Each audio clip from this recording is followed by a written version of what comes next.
ಕನ್ನಡ ಡಿಂಡಿಮವ ಓ ಕರ್ನಾಟಕ ಹೃದಯ ಶಿವ ಆಲಿಸು ಕನ್ನಡ ಡಿಂಡಿಮವ. ದಕ್ಷಿಣ ಭಾರತದ ಕಾಶ್ಮೀರ ಮಡಿಕೇರಿಯಲ್ಲಿ ನಡೀತಾ ಇರೋ 80ನೇ ಅಖಿಲ ಭಾರತ ಕನ್ನಡ ಸಾಹಿತ್ಯ ಸಮ್ಮೇಳನ 2ನೇ ದಿನಕ್ಕೆ ಕಾಲಿಟ್ಟಿದ್ದು ಇವತ್ತು ವಿವಿಧ ಕಾರ್ಯಕ್ರಮಗಳು ನಡೆಯಲಿವೆ. ಪ್ರಮುಖವಾಗಿ ಸಮ್ಮೇಳನಾಧ್ಯಕ್ಷ ನಾ ಡಿಸೋಜಾ ಅವರ ಸಂವಾದ ಕಾರ್ಯಕ್ರಮ ಎಲ್ಲರ ಕೇಂದ್ರಬಿಂದು. ಸಂವಾದದಲ್ಲಿ ನಾಡಿನ ಸಾಹಿತಿಗಳು ಮತ್ತು ವಿದ್ಯಾರ್ಥಿಗಳು ಪಾಲ್ಗೊಳ್ಳಲಿದ್ದಾರೆ. ಕನ್ನಡ ಸಾಹಿತ್ಯದ ಬೆಳವಣಿಗೆ, ಇಂದಿನ ಸ್ಥಿತಿಗತಿಗಳ ಬಗ್ಗೆ ಚರ್ಚೆ ನಡೆಯಲಿದೆ. ಬಳಿಕ ಕವಿಗೋಷ್ಠಿ ನಡೆಯಲಿದ್ದು ನಾಡಿನ ಹೆಸರಾಂತ ಕವಿ, ಕವಯಿತ್ರಿಗಳು ಕಾವ್ಯ ವಾಚಿಸಲಿದ್ದಾರೆ. ಇನ್ನು ಸಮ್ಮೇಳನಕ್ಕೆ ಆಗಮಿಸುವ ಸಾಹಿತ್ಯಾಸಕ್ತರಿಗಾಗಿ ಮಧ್ಯಾಹ್ನದ ಊಟಕ್ಕಾಗಿ ರುಚಿಕಟ್ಟಾದ ಅಡುಗೆ ಸಿದ್ಧಪಡಿಸಲಾಗಿದ್ದು ಮಡಿಕೇರಿ ಭಾಗದ ವಿಶೇಷ ಖಾದ್ಯಗಳನ್ನ ಉಣಬಡಿಸಲಾಗುತ್ತೆ.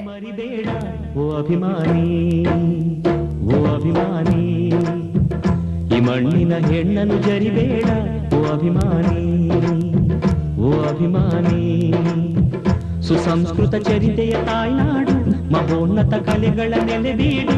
ಕೆಡಿಸದಿರು ಈ ಹೆಸರ, ಈ ಹೆಸರ. ಈ ಕನ್ನಡ ಮಣ್ಣನ್ನು ಮರಿಬೇಡ ಓ ಅಭಿಮಾನಿ, ಓ ಅಭಿಮಾನಿ.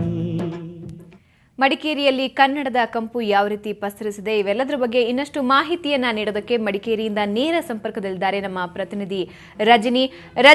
ಮಡಿಕೇರಿಯಲ್ಲಿ ಸಾಮಾನ್ಯವಾಗಿ ನೋಡೋದಾದ್ರೆ ಕೊಡವರು ತಮ್ಮ ಸಂಪ್ರದಾಯ, ಕಲೆ ಎಲ್ಲವನ್ನೂ ಕೂಡ ಸಾಕಷ್ಟು ಪ್ರೀತಿಸುವಂತಹ ಜನ. ಅಂತಹ ಮಡಿಕೇರಿಯಲ್ಲಿ ಕನ್ನಡದ 80ನೇ ಅಖಿಲ ಭಾರತ ಕನ್ನಡ ಸಾಹಿತ್ಯ ಸಮ್ಮೇಳನ ನಡೀತಾ ಇದೆ. ಯಾವ ರೀತಿ ಇದೆ ಈ ಸಂಭ್ರಮ, ಜೊತೆಗೆ ಇವತ್ತಿನ ಕಾರ್ಯಕ್ರಮಗಳೇನು?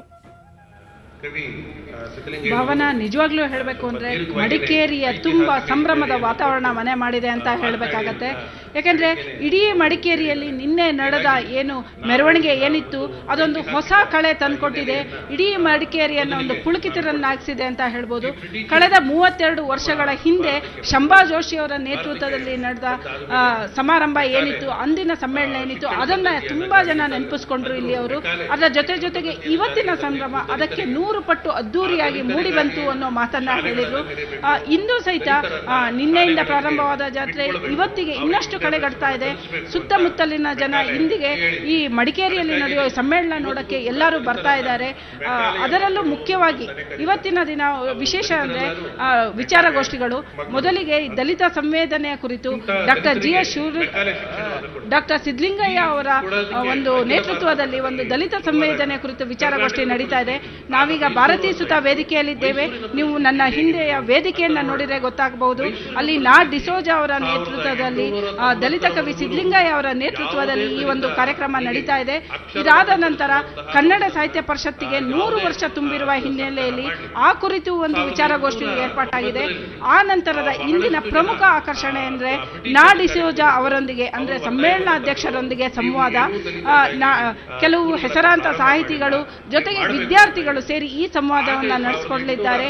ಅದರಲ್ಲಿ ನಿನ್ನೆ ಭಾಷಣದಲ್ಲಿ ಪ್ರಸ್ತಾಪಿಸಲಾಗಿದ್ದ ಕೆಲವು ವಿಷಯಗಳ ಕುರಿತು ಹೆಚ್ಚಿನ ಮಾಹಿತಿಯನ್ನ ಅವರೊಂದಿಗೆ ಸಂವಾದ ನಡೆಸುವ ಉದ್ದೇಶ ಇದೆ ಅನ್ಬೋದು. ಭಾವನಾ. ಓಕೆ ರಜನಿ, ಇದರ ಜೊತೆಗೆ ಯಾವ ರೀತಿ ಜನರ ಸ್ಪಂದನೆ ಇದೆ ಇದಕ್ಕೆ? ಯಾಕೆಂದ್ರೆ ಲಕ್ಷಕ್ಕೂ ಹೆಚ್ಚು ಜನ ಈ ಸಾಹಿತ್ಯ ಸಮ್ಮೇಳನದಲ್ಲಿ ಭಾಗವಹಿಸೋ ನಿರೀಕ್ಷೆಗಳಂತೂ ಬಹಳ ಇದೆ.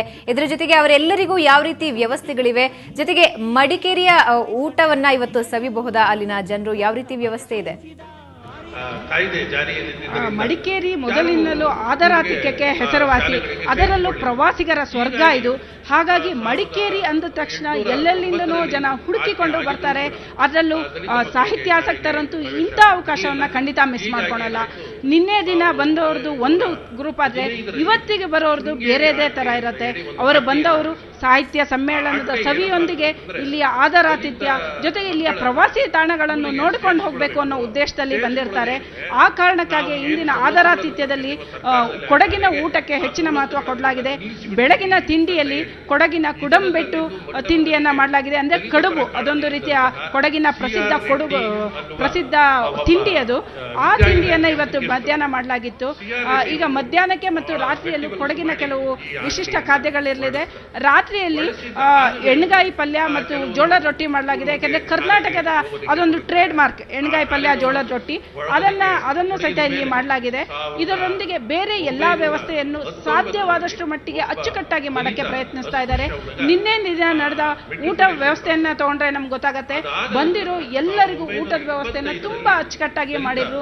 ಧೂಳು ಬಾರದ ರೀತಿ, ಯಾಕಂದ್ರೆ ಲಕ್ಷಾಂತರ ಜನ ಬಂದಾಗ ಧೂಳಿನದ್ದೇ ದೊಡ್ಡ ಸಮಸ್ಯೆ. ಧೂಳನ್ನ ಬಾರದ ರೀತಿ ಕೆಳಗಡೆ ಮ್ಯಾಟ್ ಹಾಕಿ ಮೇಲ್ಗಡೆ ಶಾಮಿಯಾನ ಹಾಕಿ ತುಂಬಾ ಅಚ್ಚುಕಟ್ಟಾದ ರೀತಿಯಲ್ಲಿ ಮಾಡಿದ್ರು. ಮಿನರಲ್ ವಾಟರ್ನ ಕೊಟ್ಟಿದ್ರು. ಹಾಗಾಗಿ ಆದರಾತಿಥ್ಯ ವಿಷಯದಲ್ಲಿ ಕೊಡುವರು ಅತ್ಯಂತ ಅಚ್ಚುಕಟ್ಟಾಗಿ ನಡೆಸ್ತಿದ್ದಾರೆ ಅಂತ ಹೇಳ್ಬೋದು. ಓಕೆ ರಜನಿ, ಧನ್ಯವಾದ ನಿಮ್ಮೆಲ್ಲ ಮಾಹಿತಿಗೆ.